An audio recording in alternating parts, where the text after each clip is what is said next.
السلام عليكم ورحمة الله وبركاته. نحمده ونصلي على رسوله الكريم. أما بعد فأعوذ بالله من الشيطان الرجيم. بسم الله الرحمن الرحيم. الحمد لله رب العالمين الرحمن الرحيم مالك يوم الدين إياك نعبد وإياك نستعين اهدنا الصراط المستقيم صراط الذين أنعمت عليهم غير المغضوب عليهم ولا الضالين آمين. আল্লাহ পাকের অশেষ মেহেরবানি এবং দয়া যিনি আমাদেরকে ইসলামের মতো মহান দৌলত দান করেছে। আজকে আমরা সূরা ফাতিহার সংক্ষিপ্ত তাফসীর ব্যাখ্যা বিশ্লেষণ জানব। সূরা ফাতিহা কোরআনে কারীমের সর্বপ্রথম সূরা। 7টি আয়াত আছে এই সূরাতে এবং কোরআনে কারীমের সর্বপ্রথম পূর্ণাঙ্গ সূরা নাজিল হয়েছে এটি, যার কারণে এই সূরাকে কোরআনের একদম শুরুতে আলোচনা করা হয়েছে এবং আল্লাহ তাআলার তরফ থেকে আসমানি কিতাব অবতীর্ণ হওয়ার মকসাদ হলো বান্দার হেদায়েত। আর এই সূরার মধ্যে হেদায়েতের দোয়া শেখানো হয়েছে এবং এই হিদায়াতের দোয়াকে প্রত্যেক নামাজের মধ্যে পড়া ওয়াজিব করা হয়েছে। এর দ্বারা অনুধাবন হয় যে বান্দা হিসেবে হিদায়াত এর জন্য দোয়া করা আমাদের জন্য আছে। আর এইখানে যে হিদায়াতের দিকে ইশারা করা হয়েছে, এই হিদায়াতের পূর্ণ ব্যাখ্যা বিশ্লেষণ বাকি কোরআনে করা হয়েছে। এই সূরার অনেক ফাজাইল। রাসূলুল্লাহ সাল্লাল্লাহু আলাইহি সাল্লাম বলছে, আমি তোমাদেরকে কি সর্বশ্রেষ্ঠ কোরআনের সর্বশ্রেষ্ঠ সূরার কথা বলবো না? সেই সূরা হলো সূরাতুল ফাতিহা। বিভিন্ন জাদুটোনা এবং জাদুটোনাগ্রস্ত রোগীদের উপরে সাহাবায়ে কেরাম সূরা ফাতিহা পড়ে ফুঁক দিতেন। রাসূলুল্লাহ সাল্লাল্লাহু আলাইহি ওয়াসাল্লাম তাতে নিষেধ করেন। অসুস্থ রোগীদের উপরে সূরা তেলাওয়াত করে আমল করার দ্বারা শেফা অর্জন হয়েছে। হাদিসের কিতাবের মধ্যে সূরা ফাতিহার আরও বিস্তারিত আলোচনা আছে। যাই আমরা আজকে আলোচনা শুরু করব। আলহামদুলিল্লাহ রাব্বিল আলামিন। এখানে আল্লাহ তাআলা নিজের পরিচয়কে পরিষ্কার করেছেন। তিনি এমন সত্তা, একমাত্র তিনি প্রশংসার উপযুক্ত। আল্লাহ ব্যতীত অন্য যে কোনো মাখলুকের, যে কোনো ব্যক্তির প্রশংসা করতে গেলে একটু করলেই সে যতটুকু প্রশংসার উপযুক্ত তার চেয়ে বেশি হয়ে যায়। কিন্তু আল্লাহ এমন সত্তা যার প্রশংসা আমি আপনি যত বেশি করব, আল্লাহর শানের কাছে সেটা কমই থাকবে। এই জন্য এখানে স্পষ্ট বলা হয়েছে যে সমস্ত প্রশংসা ওই আল্লাহর জন্য, যিনি জগৎ সমূহের প্রতিপালক, সমস্ত জগৎ এর প্রতিপালক। এখানে একটা জিনিস আমাদেরকে বুঝতে হবে যে পৃথিবীতে যা কিছু আছে প্রশংসনীয়, আমরা যখন সেগুলো জিনিসের প্রশংসা করি, প্রকারান্তরে ওইটাও আল্লাহ তাআলারই প্রশংসা।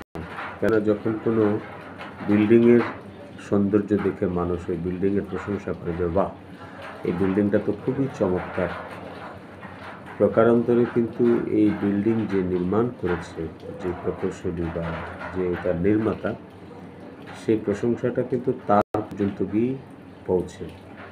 তো আসমান, জমিন, ভূমণ্ডল, নভমণ্ডল, নক্ষত্রমণ্ডলী, যত প্রাণীকুল আছে, এদের যার কোনো প্রশংসা করা হয়, সেই প্রশংসা কিন্তু আল্লাহর জন্যই হয়। কেননা এদের সকলের খালেক, স্রষ্টা আল্লাহ তাআলা। এই জন্য আল্লাহ রাব্বুল ইজ্জতের জন্য সব প্রশংসা। আর আল্লাহ তাআলা রহমান এবং রহিম। রহমান যেই দয়া দুনিয়া আখিরাতে হবে এবং শুধু মুসলমান না, সবার উপর হবে। রহিম হলো আখিরাতে চিরস্থায়ী কল্যাণ, যেটা শুধু মুসলমানের জন্য হবে। এর বিস্তারিত আলোচনা করতে গেলে অনেক সময় লাগবে, আমরা সংক্ষিপ্ত আলোচনা করব। মালিক ইয়াউমিদ্দিন, সাথে সাথে আল্লাহ পাকের এক মহা শক্তিশালী এক সিফাত এখানে বয়ান করা হয়েছে, যে তিনি যেমন আসমান জমিনের মালিক, সমস্ত সৃষ্টিকুল এর মালিক, হালাতের মালিক, হায়াত মৌতের মালিক, এমনিভাবে তিনি বিচার দিনেরও মালিক। অর্থাৎ এখানে দুনিয়ার জীবনে আমরা যে যা করব ভালো মন্দ, আল্লাহ তাআলা একটা বিচারের জন্য দিবস কায়েম করবেন। সেখানে জাররা থেকে জাররা কোনো নেক আমল করলে তার প্রতিদান মিলবে, জাররা থেকে জাররা কোনো নাফরমানি করলে তার শাস্তিও মিলবে। এই জন্য আল্লাহ তাআলা এখানে রহমানুর রহিম বলতেছেন যে অত্যন্ত দয়ালু, আবার সাথে সাথেই স্মরণ করাচ্ছেন যে আমি যেমন অত্যন্ত দয়ালু, আবার আমি কিন্তু বিচার দিনেরও মালিক। অর্থাৎ আমার দয়ার কথা ভেবে তোমরা নাফরমানি করার সুযোগ নেবে না, কারণ আমি ভালো মন্দর হিসাব নিব, ভালোর জন্য পুরস্কার দিব, মন্দের জন্য শাস্তি দিব। এখানে আমাদের জন্য একটা বড় শিক্ষা আছে। যদি আমরা পুরো সূরা ফাতিহাকে নজর দিই, আপনি 3 ভাগ করতে পারেন। এই 3টা আয়াত, আলহামদুলিল্লাহ রাব্বিল আলামিন, আর রহমান আর রহিম, মালিক ইয়াউমিদ্দিন, এখানে আল্লাহ পাকের গুণ, বৈশিষ্ট্য এইগুলো বর্ণনা করা হয়েছে। এরপরে 4র্থ নম্বর আয়াত, ইয়্যাকা না'বুদু ওয়া ইয়্যাকা নাস্তাঈন। এই আয়াত আল্লাহ এবং বান্দার মধ্যে সমানভাবে বলা হয়েছে। ইয়্যাকা না'বুদু, আমি তোমারই ইবাদত করি। তো বান্দা নিজেকে আল্লাহর সামনে স্যালেন্ডার করেছে, নত করেছে। ওয়া ইয়্যাকা না'বুদু, এবার আল্লাহর কাছ থেকে সাহায্য চাচ্ছে, যে আমি তোমার কাছে স্যালেন্ডার হইলাম, এবার তুমি আমাকে সাহায্য করো। আমি তোমাকে ছাড়া আর কারো ইবাদতের উপযুক্ত মনে করি না, তোমারই ইবাদত করি, আবার সাহায্য তোমার কাছেই চাই। এটা কিন্তু একটা বিশাল বোঝার বিষয় আছে। আমরা যেরকম আল্লাহ ছাড়া আর কাউকে ইবাদতের উপযুক্ত মনে করি না, একজন মুমিনের কর্তব্য আল্লাহ ছাড়া আর কাউকে সাহায্যকারী হিসেবে গ্রহণ করবে না, আল্লাহকেই গ্রহণ করবে, আল্লাহর কাছেই সাহায্য চাইবে, আল্লাহর কাছে সাহায্য করবে। আর এর পরের আয়াতগুলো এইটা সম্পূর্ণভাবে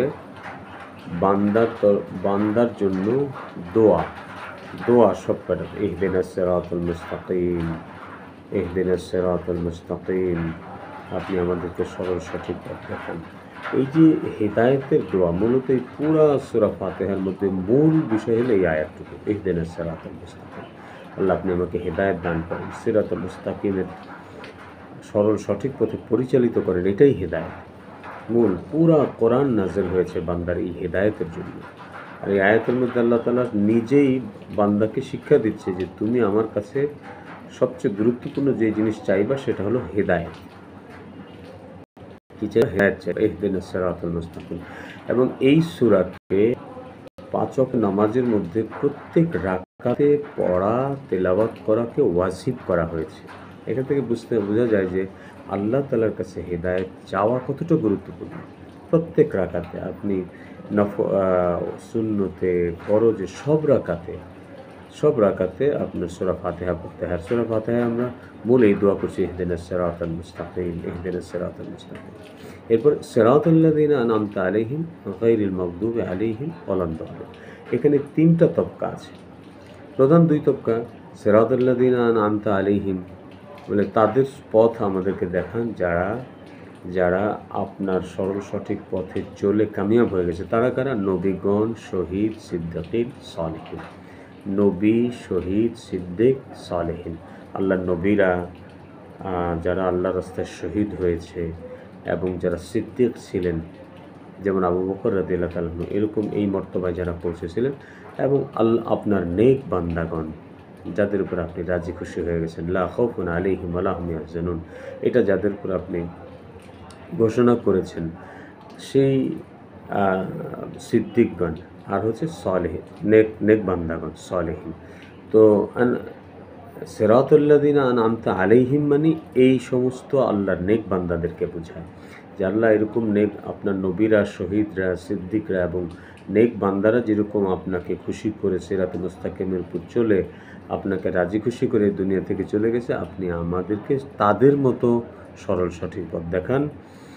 আমাদেরকে ওই সমস্ত লোকদের মতো পথভ্রষ্ট করবেন না যারা আপনার ক্রোধে পতিত হয়েছে এবং আপনার আযাবে গ্রেফতার হয়েছে। তাদের মধ্যে দুই তবকা বলেছে, গায়রিল মগদুব। এখানে মগদুব বলতে ইহুদিদের বোঝানো হয়েছে। মানে মগদুব হলো তারা যারা জেনে বুঝে গোমরাহির মধ্যে যায়, তারা জানে সঠিক পথ কোনটা, তারপরও তারা গোমরাহি করে, তারা হলো মগদুব। আর এখানে তফসিরের মধ্যে 3-4টা তফসিরের মধ্যে আসে যে এই মগদুব, প্রায় সকল তফসিরে আসে যে মগদুব মানে ইহুদিরা, যে ইহুদিদের মতো আমাদেরকে পথভ্রষ্ট করবেন না। মগদুব আলাইহিম ওয়ালাদ-দাল্লিন। আর দাল্লিন হলো তারা যারা মূর্খতার কারণে তারা গোমরা হয়েছে। আর এখানে বলা হয়েছে হলো খ্রিস্টানদের কথা। তারা এতটাই মূর্খ ছিল যে ইহুদিরা তাদেরকে যা বোঝাইছে সেটাই। এক ব্যক্তিকে মেরে তাদের বলে দিয়েছে যে এটা ঈসা আলাইহিস সালামকে আমরা হত্যা করেছি, শুলিতে চড়েছি, তারা সেটাই বুঝে বিশ্বাস করে নিয়েছে। এবং তারা তাদের এই অন্ধত্ব এবং গোমরাহির কারণে তারা আল্লাহ পাকের আযাবে গ্রেফতার হয়েছে। তো এখানে মূল হচ্ছে যে যারা অভিশপ্ত, অর্থাৎ যারা পথভ্রষ্ট হয়েছে, ইহুদি খ্রিস্টান পিছনে যারা গোমরা হয়ে গেছে, আল্লাহ আপনি আমাদেরকে তাদের অন্তর্ভুক্ত করবেন না। তো মোটামুটি মূল বিষয় এতটুকুই। আসলে সূরা ফাতিহার তাফসীর তো বড় বড় তফসিরে কবির, তফসিরে বাইজাবি, তফসিরে ইবনে কাসির, এই সমস্ত তফসিরের গ্রন্থ দেখলে যে শুধু বিসমিল্লাহির রহমানির রহিমের তফসিরেই 200-400 পৃষ্ঠা তফসির করেছে। তো পুরা সূরা ফাতিহার অত বড় তফসির তো আমরা করতে গেলে এখানে আমাদের ভিডিও বড় হয়ে যাবে। এই জন্য মোটামুটি একজন মানুষ যেন বুঝতে পারে যে আল্লাহ তাআলা এই সূরার মধ্যে আমাদের জন্য কী মেসেজ প্রেরণ করেছে, সেটা যেন মোটামুটিভাবে বোঝা যায়, সেটার জন্য আমরা এখানে করছি। পাশাপাশি অনুরোধ করব যে যারাই আমাদের ভিডিওটা দেখবেন, আপনারা এই সমস্ত তফসিরের কিতাব এখন পাওয়া যায়। তফসিরে তওজিহুল কোরআন আছে, তফসিরে ওসমানী আছে, মারিফুল কোরআন আছে, বাংলাদেশ ইসলাম ফাউন্ডেশন তফসির ইবনে কাসিরেরও তর্জমা বের করেছেন। এগুলো দেখে আপনারা তফসির নিজেরাও মোতালা করে নেবেন। কোনো জায়গায় আপনি যদি না বুঝতে পারেন তাহলে বিজ্ঞ উলামা কেরামের সহযোগিতা নেবেন। তফসির করা, নিজে তফসির করার জন্য কোরআনের পণ্ডিত হওয়া জরুরি, কিন্তু তফসির পড়ার জন্য পণ্ডিত হওয়া জরুরি না। যারা পণ্ডিত অর্থাৎ কোরআনের উপরে পাণ্ডিত্য গ্রহণ করেছে এমন বুজুর্গরা যে তফসির লিখেছেন সেটা আপনি পড়তে পারেন, সেখান থেকে আপনি ফায়দা পাবেন। তো এটা পড়ে আপনি আবার তফসির করতে যাবেন না, আপনার নিজের শিক্ষার জন্য আপনি তফসির পড়বেন যে আল্লাহ এই কোরআনে কারিমে আমাদের জন্য কী মেসেজ পাঠাইছে, এটা যেন আমরা জানতে পারি আর আমাল করতে পারি। আমরা সকলেই ইনশাআল্লাহ নিয়ত করি যে আমি নিজে, আমার স্ত্রী, আমার ছেলে সন্তান যারা আছে সবাইকে আমরা কোরআন শিক্ষা দিব, যাতে অর্থসহ সবাই কোরআন শিখতে পারে।